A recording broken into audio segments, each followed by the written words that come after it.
یوں تو ایک زمانے سے برس ہا برس سے ہم سنتے چلے آ رہے ہیں کہ محرم اسلامی تاریخ کا پہلا مہینہ ہے۔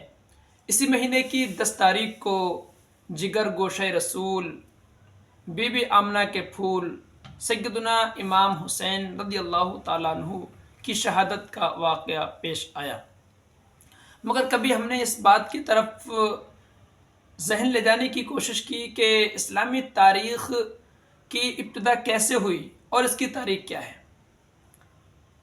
حضرت فاروق اعظم رضی اللہ تعالیٰ عنہ کے زمانہ خلافت میں دنیا کے اکثر و بیشتر حصوں میں اسلام پھیل چکا تھا۔ دنیا کے 3 بر اعظموں پر خلافت فاروق اعظم کے زمانے میں اسلامی سلطنت کا پرچم لہرا رہا تھا۔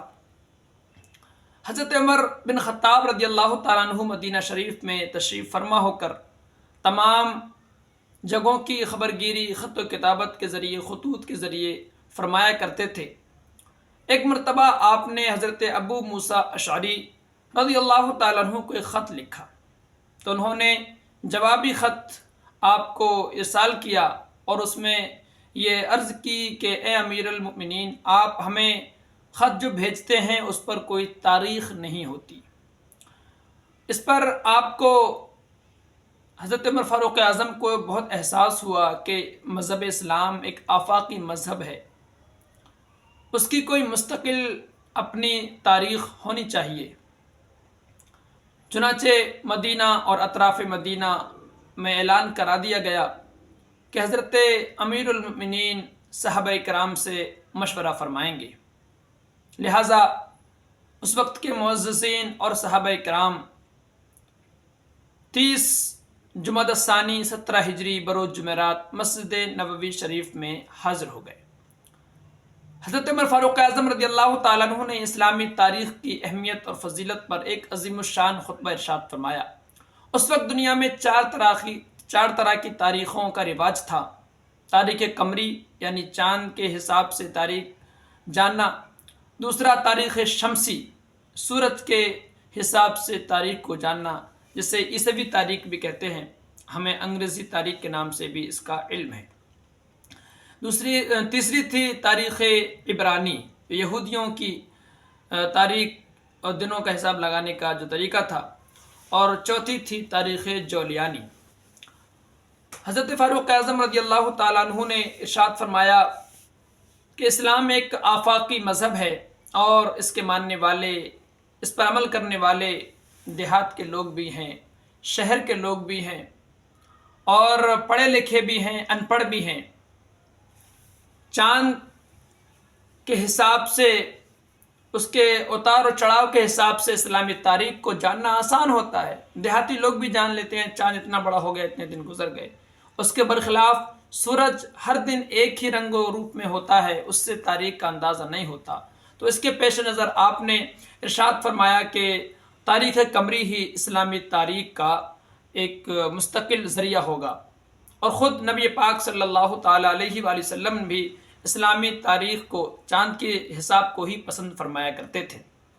تاریخ و سیر کی کتابوں سے ہمیں پتہ چلتا ہے کہ حضرت آدم علیہ السلام سے لے کر حضرت ابراہیم علیہ السلام تک انبیاء کرام اور جو زمانہ گزرا، وہاں پر تاریخ اور دن کا جو حساب لگایا جاتا تھا، جو دریافت کیا جاتا تھا دنوں کو، وہ چاند کے حساب سے ہی کیا جاتا تھا۔ اس کے علاوہ خود قرآن کریم میں اللہ تبارک و تعالیٰ نے اسلامی مہینوں کی تعداد ذکر فرمائی ہے۔ ارشاد فرمایا اللہ تبارک و تعالیٰ نے ان عدۃ الشہور عند اللہ 12 شہرا فی کتاب اللہ، بے شک مہینوں کی تعداد اللہ تبارک و تعالیٰ کے نزدیک کتاب اللہ میں 12 ہے۔ یہ بات روز ازل سے لوح محفوظ میں لکھی جا چکی ہے کہ 12 مہینوں کا ایک سال ہوگا، اور یہی اسلامی سال کے 12 مہینے ہیں۔ چنانچہ حضرت فاروق اعظم رضی اللہ تعالیٰ عنہ نے یہ اعلان فرما دیا کہ تاریخ قمری اسلامی تاریخ ہوگی۔ اب یہ سوال پیدا ہوا کہ اسلامی تاریخ کی ابتدا کب سے کی جائے۔ مشورہ مانگا صحابہ کرام سے۔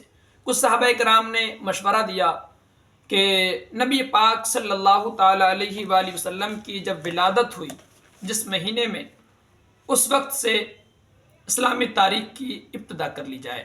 حضرت فاروق اعظم رضی اللہ تعالیٰ نے فرمایا کہ اس میں عیسائیوں سے مشابہت ہے کہ عیسائیوں کی جو تاریخ ہے، تاریخ عیسوی، حضرت عیسیٰ علیہ السلام کے پیدائش کے دن سے وہ اس کا آغاز کرتے ہیں۔ کسی نے کہا کہ جس دن جب سے نبی پاک صلی اللہ علیہ وسلم نے اعلان نبوت فرمایا تب سے اسلامی تاریخ کا آغاز ہو جائے۔ آپ نے فرمایا کہ جب سے نبی پاک صلی اللہ علیہ وسلم نے نبوت کا اعلان فرمایا، وہ دور، وہ زمانہ اسلام اور مسلمانوں پر ظلم و تشدد اور ناانصافی کا زمانہ تھا۔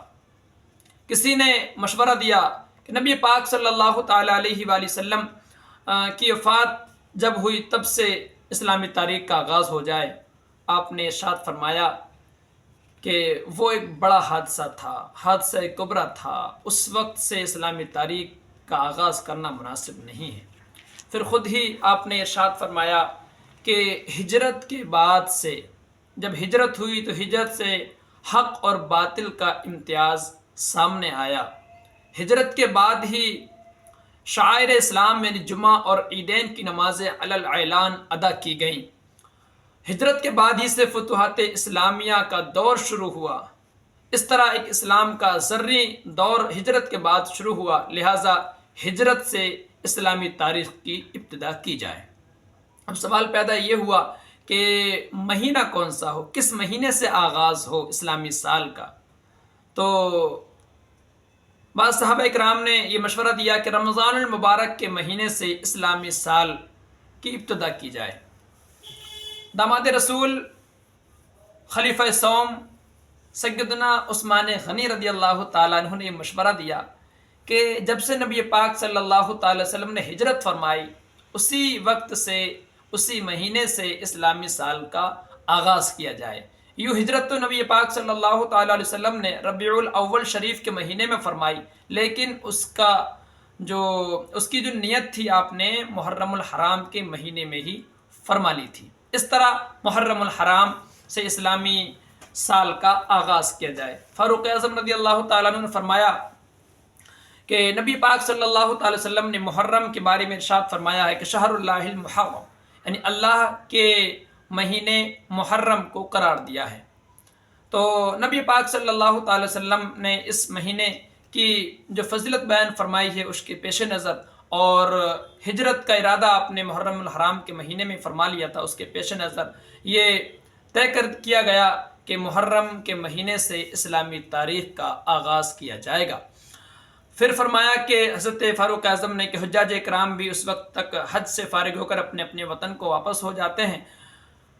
اس کے علاوہ حضرت سید المفسرین حضرت عبداللہ بن عباس رضی اللہ تعالیٰ عنہ فرماتے ہیں کہ اللہ تبارک و تعالیٰ نے قرآن مجید میں سورہ فجر میں والفجر ولیال عشر میں فجر کی قسم یاد فرمائی ہے، وہ محرم الحرام کی پہلی فجر کی قسم ہے، یعنی جس دن سے اسلامی سال کی ابتدا ہوتی ہے اس کی قسم اللہ تبارک و تعالیٰ نے قرآن مجید میں یاد فرمائی ہے۔ اس طرح سے ہجرت کے وقت سے اسلامی تاریخ کا آغاز ہوا اور محرم الحرام اسلامی تاریخ کا پہلا مہینہ قرار پایا۔